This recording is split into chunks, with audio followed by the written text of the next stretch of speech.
Jamaah pembahasan kita pada hari ini berkenaan dengan takbiratul ihram ketika sholat. Ada beberapa catatan yang harus kita perhatikan berkenaan dengan takbiratul ihram. Yang jelas dari sejumlah rukun yang kemarin kita kaji, takbiratul ihram tidak boleh dilewatkan. Jadi kalau misalkan langsung kita sholat, nggak ucap langsung, nggak Allahu Akbar, tapi diam aja. Langsung Alhamdulillahirabbil alamin, Ar-Rahmanir-Rahim, Maliki Yaumiddin. Itu tidak sah sholatnya. Harus terucap namanya takbiratul Allahu Akbar. Nah, ada beberapa kata-kata yang harus kita perhatikan ketika membaca lafaz Allahu Akbar. Ada beberapa yang diperhatikan. Pertama, boleh memanjangkan kata Allah, tapi tidak boleh memanjangkan kata dan. Misalkan ini Allahu Akbar boleh, padahal kalau menurut tajwid berapa rakaat? Kalau menurut ilmu tajwid panjang Allahnya, tohnya berapa rakaat? 2 harokat. Jadi kalau versi cepat Allahu Akbar cukup 2 Allah 2 harokat. Ya, jadi Allah 2 harokat.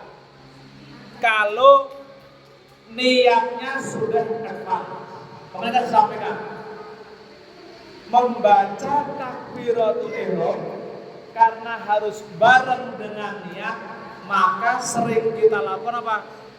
Panjangnya Allah menjadi panjang karena kita menyesuaikan. Misalkan gini ya, kan kita kan hafal niatnya usolli fardhu subhi raka'ataini adaan makmuman lillahi ta'ala, misalnya begitu. Jadi panjangnya karena mengikuti gitu. Allah kan begitu ya. Kita mengunjungi menyesuaikan ya. Menyesuaikan karena membaca di batinnya usolli fardhu subhi misalnya rakaat ini ada makmuman lillahi, maka kemudian takbirnya lama karena pas takbir dibarengkan dengan nih. Jadi Alhamdulillah ta'ala Akbar. Kan ya? Bisa paham ya? Kemarin kan saya sampaikan membaca niat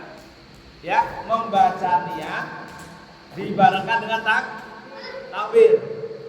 Kan kalau misalnya Allahu Akbar, padahal kalau kita baca biasanya usolli fardhu subhi raka'ataini adaan makmuman lihat kira-kira 5 harokat, kira-kira menjadi 5 harokat, maka kata Allah bisa dipanjangin Allahu Akbar bareng di hati lillahi ta'ala gitu ya. Nah, tapi nggak boleh misalkan Allahu Akbar, nggak boleh. Ya, Allahu Akbar itu kalau baknya panjang artinya kendang. Jadi kalau Allahu Akbar itu berarti sama dengan artinya Allah kan. Dosa itu, masa nyebut Allah kendang? Kan gitu ya. Maka harus hati-hati. Jangan sampai baknya panjang. Yang boleh melewati dua harokat panjangnya adalah kata Allah. Itu yang disebut dengan membaca mat litakdim. Mat untuk memuliakan nama. Nah, azan ini kayak azan. Azan itu kalau pendek, Allahu Akbar, Allahu Akbar, kan gitu. Itu pendek. Tapi kalau panjang, Allahu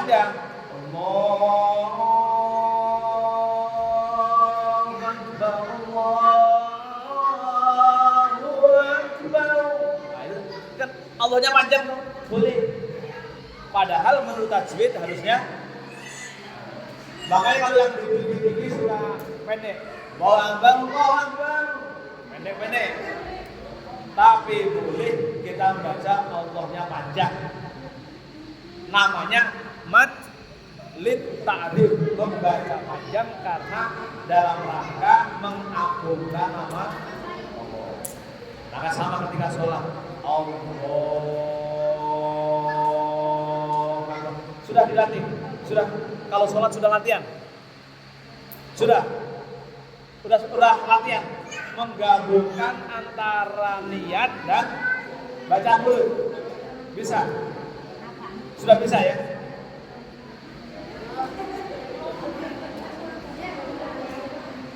Bisa ya.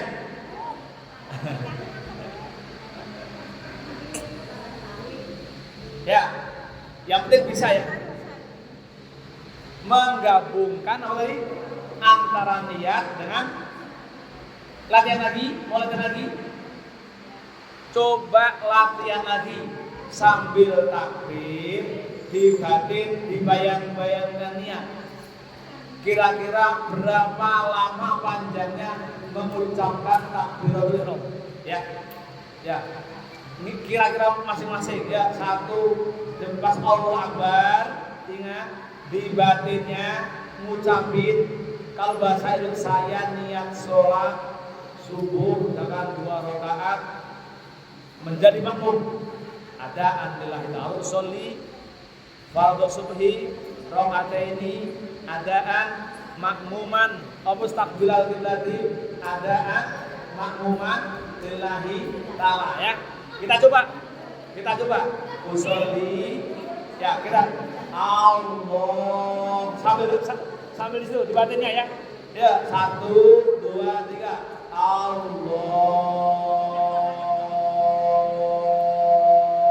Akbar. Bisa. Allahu Akbar, batinnya niat ya. Batinnya niat.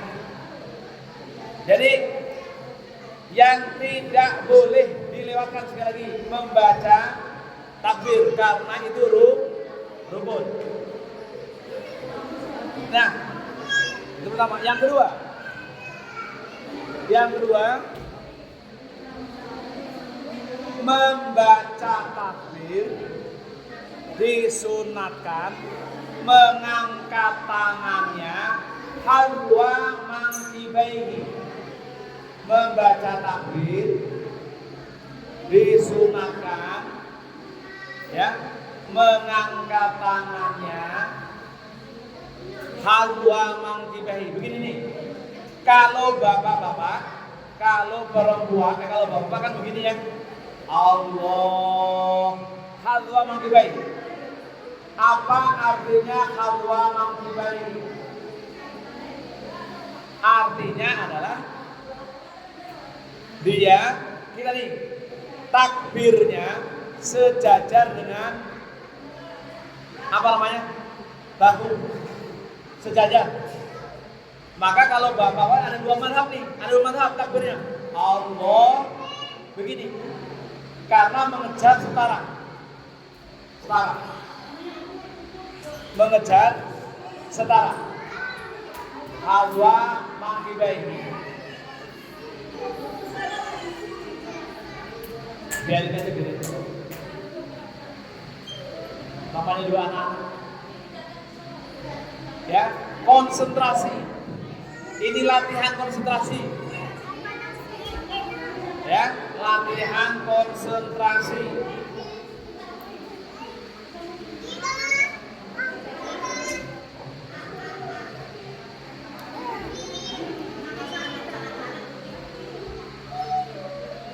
Jadi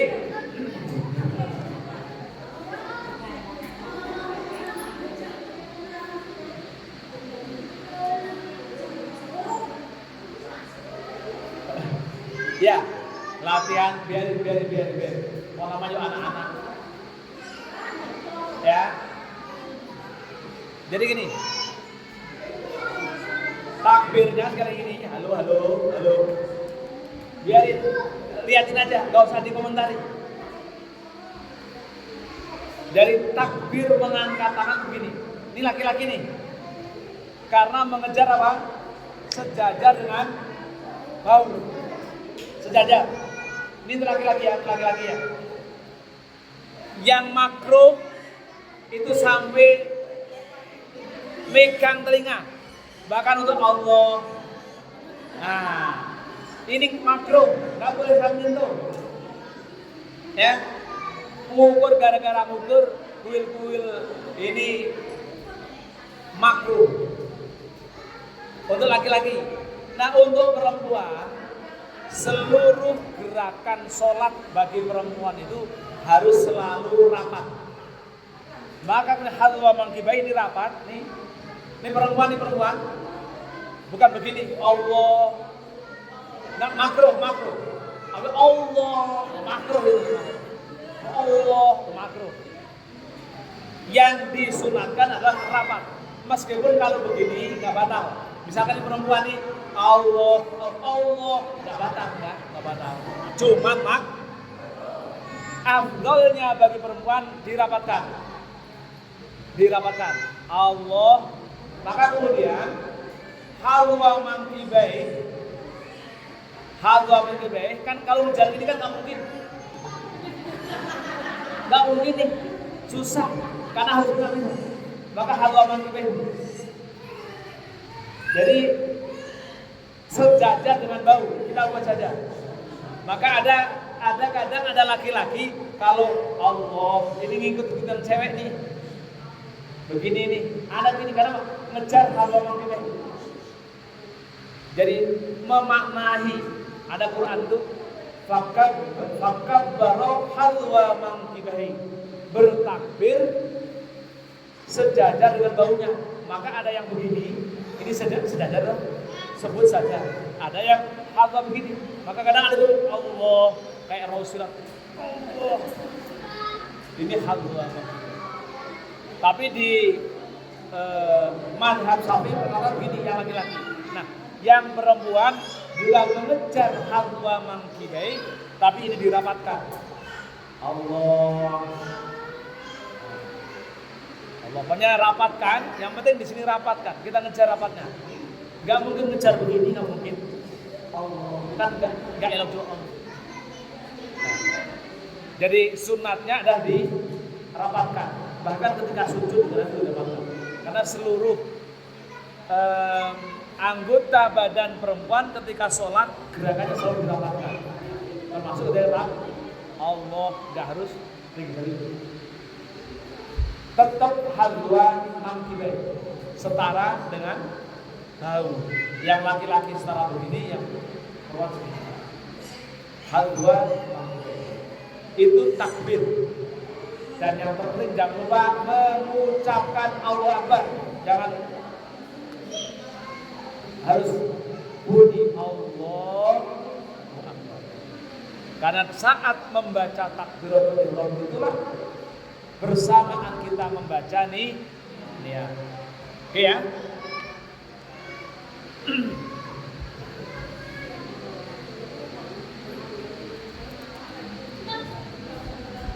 Nah, posisi jari jemari.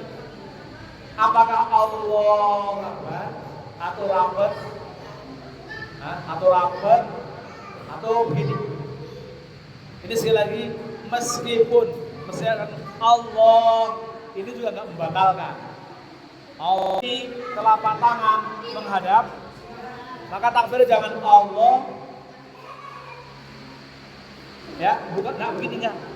Ada yang begini kan? Ada enggak? Saya sering melihat ya bapak-bapak itu Allah. Jadi gini. Jadi bapak-bapak ataupun perempuan tetap harus menghadap kiblat. Ya, tetap harus menghadap. Nah, ini hati-hati nih. Allah. Ada yang gini? Allah. Ada yang gini? Allah. Ini sunnahnya seluruh ini menghadap kiblat. Itu ya. Kenapa? Enggak tahu.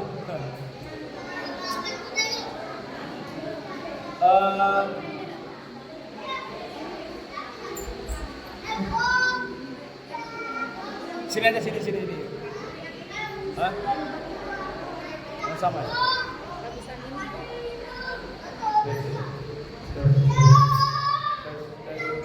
Kami jelaskan, kedengaran apa jawab? Kedengaran kan? Kedengaran kan? Yang penting kedengaran. Yang penting kedengaran. Ya. Halo? Sudah. Oke.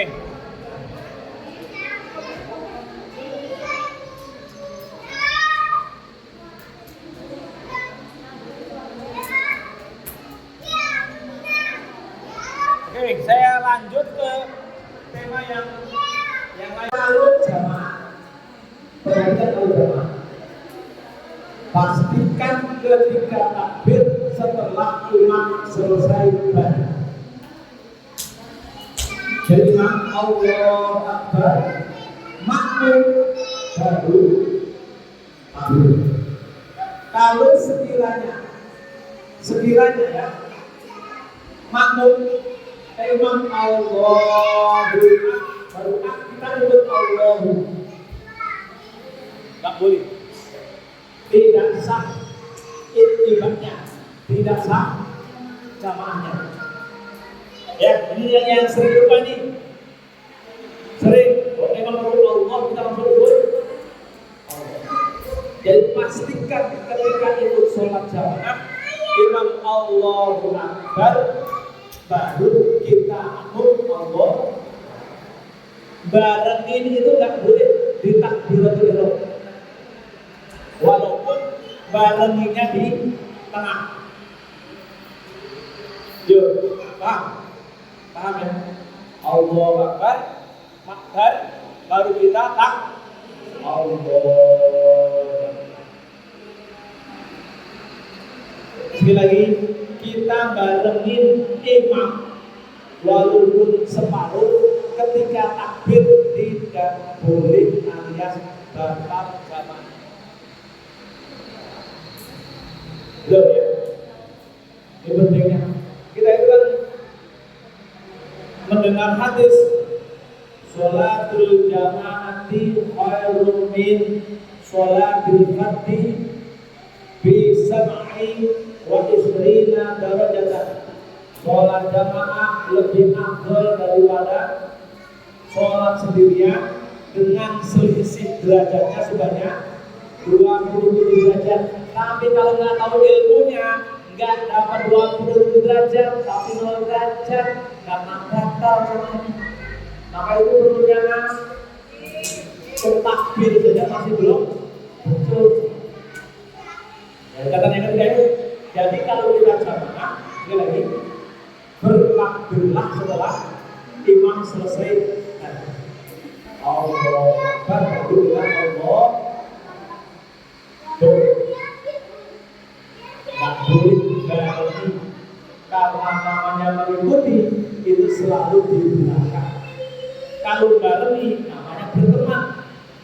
Nah, tapi kalau namanya mengikuti selalu di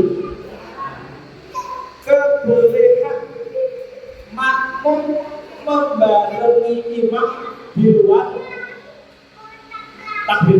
Misalkan ketika rukuk Allahu Akbar bareng kita boleh. Tapi kalau mendahului batal. Misalkan nih Imam itu Allah Akbar, salam Allah.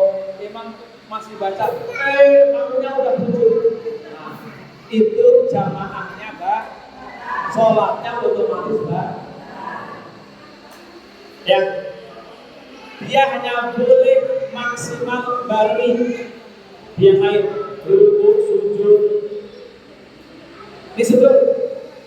Ini yang sering juga nih, suka nggak sabar nih, mama apalagi nggak sabar untuk sujud. Dia mau ini udah sujud duluan. Udah sujud duluan. Nih, karena kan irama imam itu kan beda-beda. Irama imam itu beda-beda ketika mau sujud. Ada yang pelan-pelan, ada yang dulu. Itu batal jamaahnya, batal sholatnya. Makanya lebih baik kalau kita sholat jamaah selalu carry apa di belakang. Ya, sujud ada imam yang lama. Kan sering gini ya, imamnya sujud lama. Karena nengok begini, itu batal karena otomatis apa namanya ini mendahului imam belum berdiri, dia sudah angkat kepalanya dari tempat sujud, namanya duluin imam. Batal jamaahnya, batal sholat.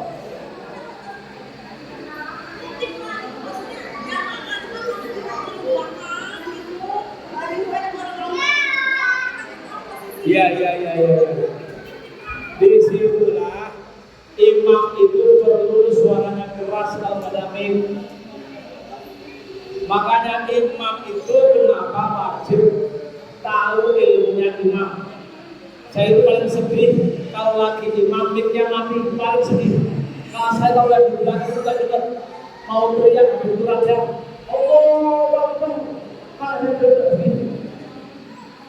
Paling sedih mimnya jelek imam. Jadi perpindahan gerakannya gak ada suaranya. Jadi diperhatikan di aspek ini ya, posisi di sini yang penting. Jadi imam boleh barengin yang lain, tapi khusus untuk takbir harus setelah takbir.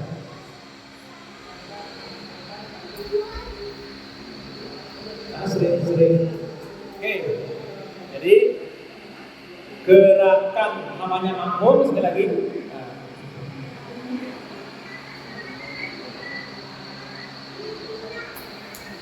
Jadi dalam berjamaah itu saja yang perlu diperhatikan, tidak boleh mendahului gerakan imam. Nah, sekarang kemudian dalam hal ketika dapatnya jamaah pas imam rukuk, dapatnya jamaah pas imam rukuk. Kemarin sedikit itu sudah saya singgung, tapi saya ulang lagi. Jadi kalau misalkan ini imam sudah rukuk, ya sudah rukuk, lalu kita baru gabung.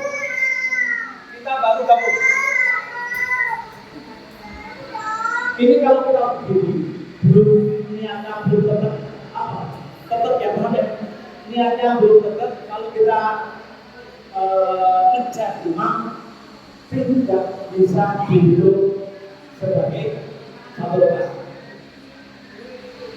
Apalagi ketika kita belum sempat komandinan itu kira-kira hitungannya membaca subhanallah wa bihamdihi wa bihamdihi satu kali, ya, belum tetap imam sudah berdiri, kita belum kira-kira berhentinya selama satu rakaat, maka itu tidak bisa dihitung satu orang. Nah, ini dalam ibadah yang disebut dengan kejujuran. Jujur. Orang perlu jujur dalam beribadah. Orang yang jujur dalam beribadah. Ya. Jadi ngitung satu tidaknya dapat 1 rakaat atau tidaknya itu kejujuran. Misalkan pas imam sudah rukuk lalu kita ngejar, sudah sempat berdiri merasa mantap, lalu ketika kita rukuk merasa mendapatkan tumaninahnya. Tahu tumaninah? Tumaninah itu berhenti sejenak di dalam gerakan-gerakan sholat. Misalkan ketika disebut tumaninah itu kan ketika rukuk betul-betul rukuk sudah mantap. Itu namanya tumaninah. Sudah mantap. Ketika tegak juga sudah tegak. Ya. Itu namanya tumaninah. Nah, kalau dalam tadi ngejar jamaah sudah lari baru nyentuh langsung berdiri, itu belum disebut tumaninah. Kira-kira begitu. Maka ketika kita ngejar jamaah jadi lebih baik mantapkan berdiri, nggak usah ngejar-ngejar. Pastikan ketika kita sudah mapan usul di fardhu subuh, misalkan sholat ini langsung kita. Kalaupun imam sudah sujud, kita langsung sujud. Tidak perlu mengejarkan. Jadi begini, pahala orang berjamaah kita dapat tutup dari takbir awal dengan kita dapat tahiyat akhir sama. Ya, pahala 27 derajat antara sholat mulai takbir awal sampai kita hanya dapat tahiyat akhir sama besarnya, sama-sama 27 derajat. Maka nggak perlu ngejar-ngejar. Gitu ya. Dan sholat jamaah niatnya apa? Sholat jamaah niatnya apa? Pahala kan? Pahala 27 derajat. Jadi nggak usah ngejar-ngejar. Pokoknya selama dia masih dapat, walaupun tahiyat akhir, pahalanya sama-sama 27. Makanya tadi nggak usah sok-sokan ngejar-ngejar jamaah biar tidak ketinggalan. Oke?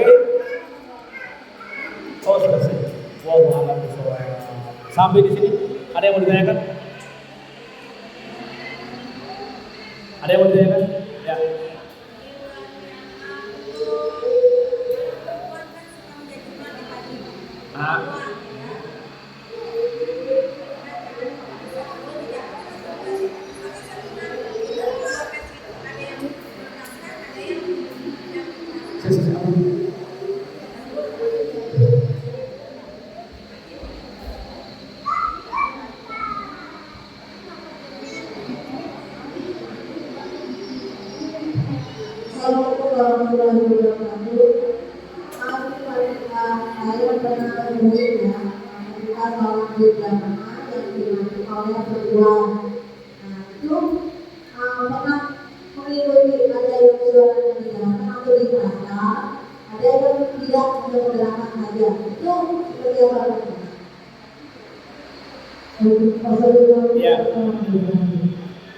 Prinsip dasar bacaan dalam sholat yang jahriyah harus bisa jahriyahkan.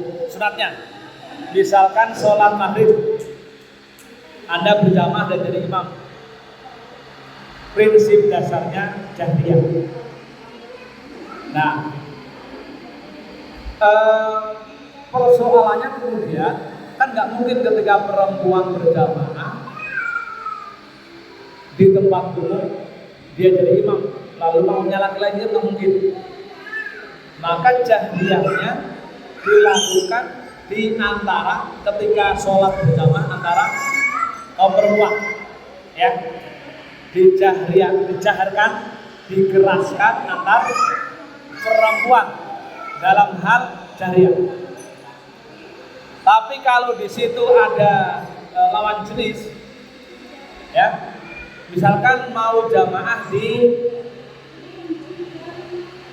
tempat umum, kayak misalkan di masjid, kalau kita bisa mendengar bacaan imam laki-laki kan kita jamaah ya, dengar. Tapi kalau nggak bisa dengar, malah saking jauhnya, maka kemudian jamaah sendiri. Berjamaahlah dengan suara yang memadai saja, nggak usah keras-keras. Yang penting jamaah dengar, jamaahnya dengar. Nggak harus teriak-teriak sampai kemudian keluar masjid, yang di luar masjid kedengeran. Cukup di belakangnya dengar. Itu ya. Nah, yang juga sering jadi masalah adalah sebenarnya bagi perempuan yang terpenting itu jaharnya di takbir intikal itu, takbir itu, agar jamaah tidak tersesat. Allahu Akbar sambil Allah, itu sudah cukup untuk jamaahnya biar terpandu, dipandu. Jadi begitu ya. Jadi prinsip dasarnya pada sholat jahriyah dan disesuaikan dengan lingkungannya. Tapi yang lebih terpenting yang perpindahan gerakan satu ke gerakan yang lainnya agar lebih keras, agar jamaah bisa mengetahui perubahan gerakannya. Begitu ya. Oke, ada yang lain?